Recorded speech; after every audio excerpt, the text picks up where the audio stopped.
Hello मेरे प्यारे listeners, कैसे हो आप सब। उम्मीद करती हूँ अच्छे ही होंगे। तो आज मैं आप सभी के लिए बेइंतहा इश्क एक जिद्दी दास्तां का अंतिम भाग लेकर आ गई हूँ। तो चलिए शुरू करते हैं। वक्त पंख लगाकर उड़ गया।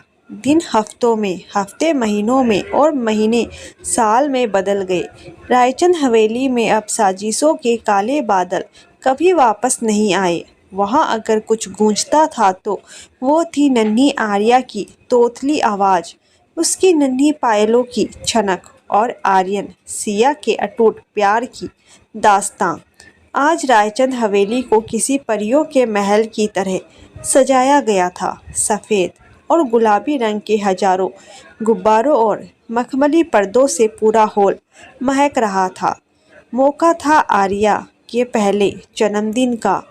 शहर के तमाम बड़े बिजनेसमैन, राजनेता और मीडिया के लोग इस भव्य जश्न का हिस्सा बनने आए थे। कमरे के अंदर सिया गहरे सुनहरे रंग की बनारसी साड़ी में तैयार हो रही थी। वह आईने के सामने खड़ी होकर अपने कानों में झुमके पहन रही थी कि पीछे से दो जाने पहचाने मजबूत हाथ उसकी कमर पर आकर टिक गए। Aryan black three piece suit में हमेशा की तरह बेहद हैंडसम और प्रभावशाली लग रहा था। उसने सिया को पीछे से अपनी आगोश में लिया और उसकी गर्दन पर अपने होठ रख दिए। आप कभी नहीं सुधरेंगे आर्यन। नीचे मेहमान आ चुके हैं और आप यहाँ।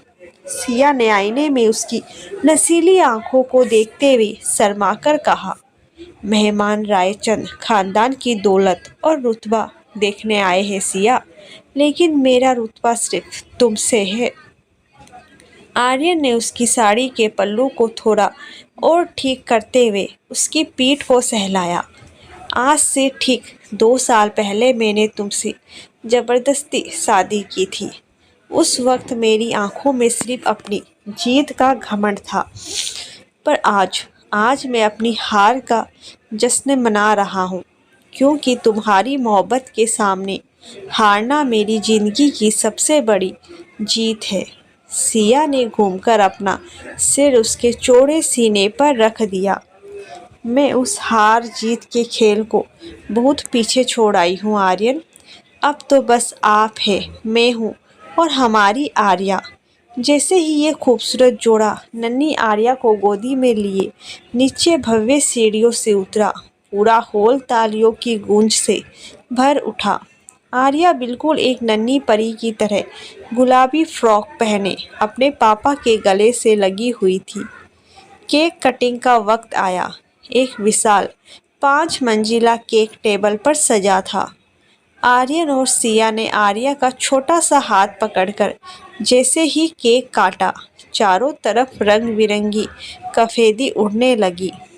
तभी बिजनेस जगत के एक बड़े कोलेबोरेटर और आर्यन के दोस्त राज मल्होत्रा ने हंसते हुए कहा, आर्यन, बिजनेस वर्ल्ड में तो तुम्हारा कोई मुकाबला नहीं है, पर सुना है घर पर तुम्हारी तानाशाही इस नन्ही परी के सामने बिल्कुल फेल हो जाती है। आर्यन ने गर्व से अपनी बेटी को चूमा और राज की तरफ देखा। वही पुरानी रौबदार और रूड निगाहें, पर इस बार उनमें एक बाप का जुनून था। बिजनेस में हुक्म मेरा चलता है राज, पर इस दिल पर हुक्म सिर्फ इन दोनों का है। और रही बात तानाशाही की, तो मेरी बेटी के लिए मेरी जिद पूरी दुनिया से बड़ी है। इसकी आंख में एक आंसू लाने वाले को मैं इस बिजनेस इंडस्ट्री से हमेशा के लिए मिटा सकता हूँ। राज हंस पड़ा।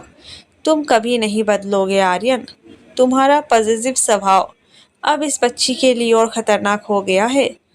जश्न खत्म होने के बाद मेहमान जा चुके थे। आर्या अपनी दादी की गोद में सो चुकी थी। हवेली की छत पर चांद की मध्यम रोशनी फैली हुई थी। आर्यन और सिया अकेले खड़े थे। आर्यन ने सिया का हाथ पकड़ा और उसे अपनी तरफ खींचकर कसकर गले लगा लिया। थैंक यू सिया, मुझे एक बिखरे हुए इंसान से एक मुकम्मल पति और पिता बनाने के लिए।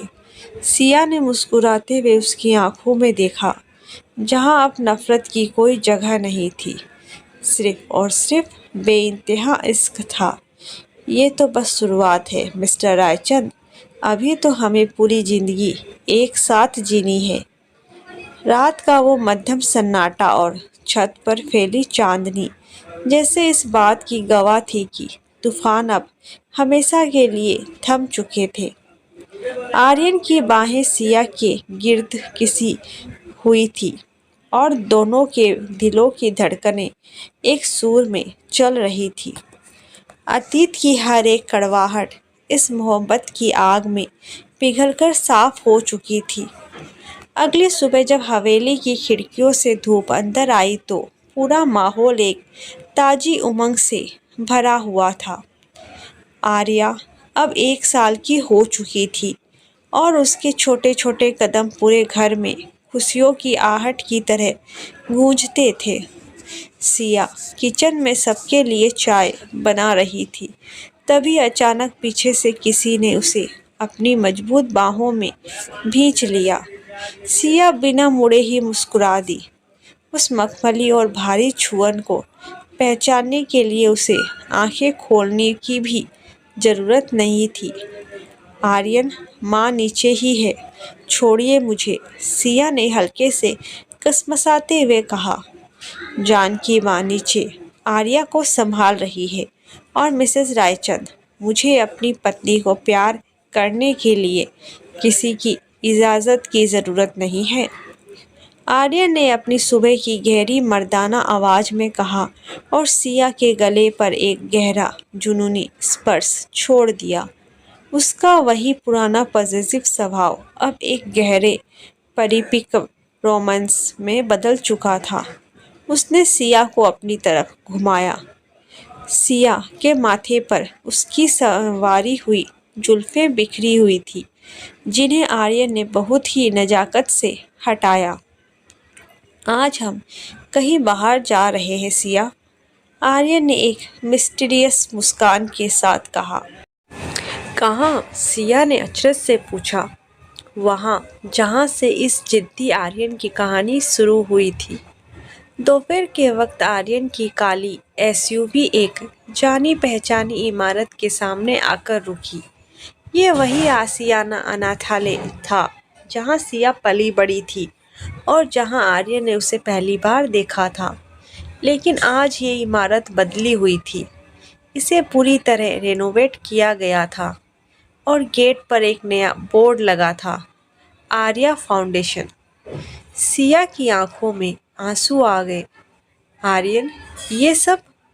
आर्यन ने उसका हाथ थामा और उसे अंदर ले गया।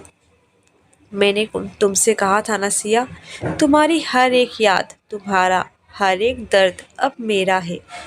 इस अनाथालय को मैंने अब एक इंटरनेशनल ट्रस्ट में बदल दिया है, जिसकी मालकिन तुम हो। यहाँ का कोई भी बच्चा अब खुद को बेसहारा नहीं समझेगा। अनाथालय के छोटे छोटे बच्चे दौड़ते हुए आए और सिया से लिपट गए।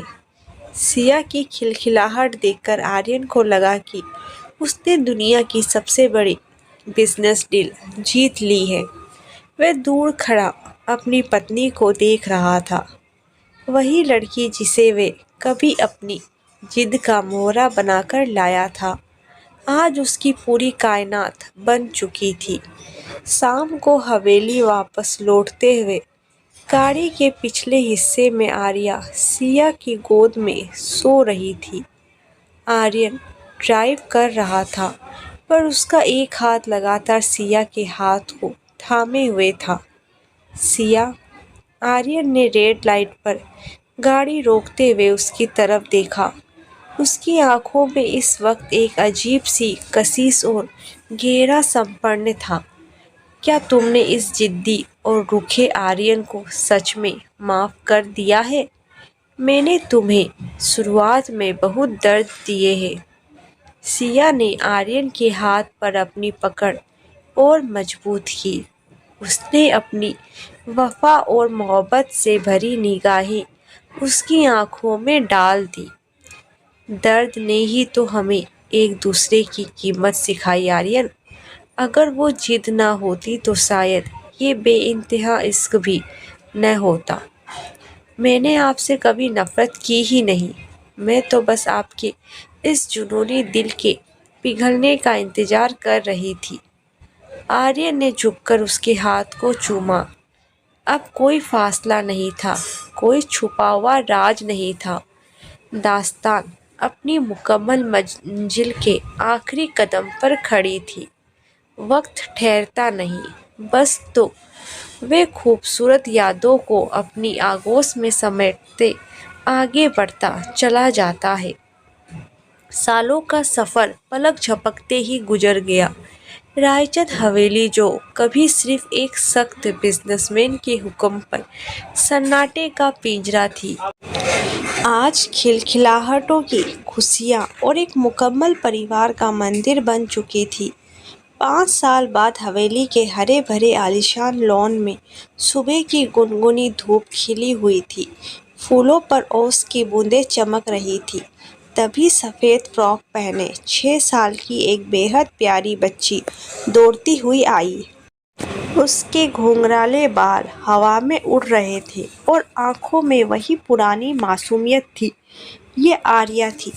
पापा, मम्मा को देखिए, वो मुझे चॉकलेट नहीं दे रही है। आर्या ने जाकर सीधे स्टडी रूम से बाहर आ रहे आर्यन के पैर पकड़ लिए। आर्यन रायचंद 5 साल बाद भी उसका रुतबा, उसका रोब बिजनेस की दुनिया में वैसा ही था। लेकिन अपनी बेटी की आवाज़ सुनते ही उसने हाथ में पकड़ी फाइल सोफे पर फेंकी और घुटनों के बल बैठकर आर्या को अपनी मजबूत बाहों में उठा लिया। मेरी राजकुमारी को चॉकलेट किसने नहीं दी? मम्मा की इतनी हिम्मत! आर्यन ने नकली गुस्से से कहा। तभी लॉन के रास्ते से सिया आगे बढ़ी। हल्के पीले रंग की कॉटन साड़ी, बालों में मोगरे का गजरा और माथे पर आर्यन के नाम का गहरा लाल सिंदूर। वे आज भी उतनी ही सादगी से भरी और हसीन लग रही थी। मिस्टर रायचंद, अपनी बेटी की तरफदारी करना बंद कीजिए। सुबह सुबह इतनी चॉकलेट खाना सेहत के लिए ठीक नहीं है।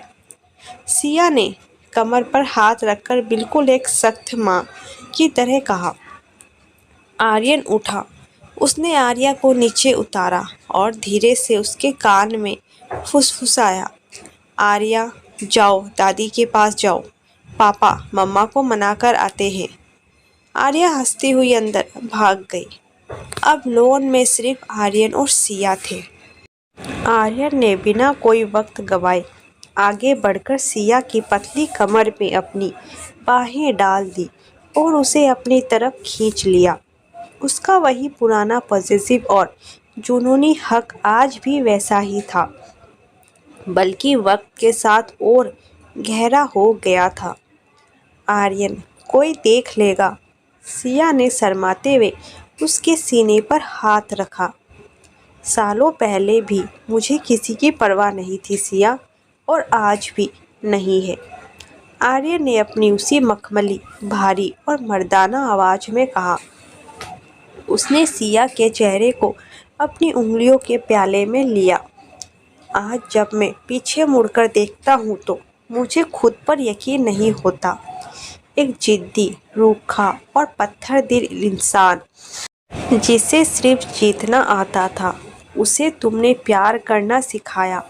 सिया की आंखों में मोहब्बत के आंसू तैर आए। उसने अपने कोमल हाथ आर्यन के चेहरे पर रखे और उस जिद्दी इंसान ने एक अनाथ बेसहारा लड़की को रायचंद खानदान की सल्तनत और अपनी पूरी कायनात बना दिया। अगर आपकी वो जिद ना होती आर्यन, तो मैं कभी जान ही नहीं पाती कि बेइंतहा इश्क क्या होता है। आर्यन ने धीरे से झुककर सिया के माथे पर अपने होठ रख दिए। ये चुंबन उनकी वफा, उनके संघर्ष और उनकी अटूट मोहब्बत की मुहर था। दूर हवेली की चौखट पर जानकी माँ, गायत्री देवी और गगन खड़े इस मुकम्मल परिवार को देखकर मुस्कुरा रहे थे। जो कहानी नफरत की शर्तें, साजिशों और एक ज़बरदस्ती के रिश्ते से शुरू हुई थी, उसने आज जज्बात के सबसे पाक मुकाम पर पहुंचकर अपना मुकम्मल अंजाम पा लिया था।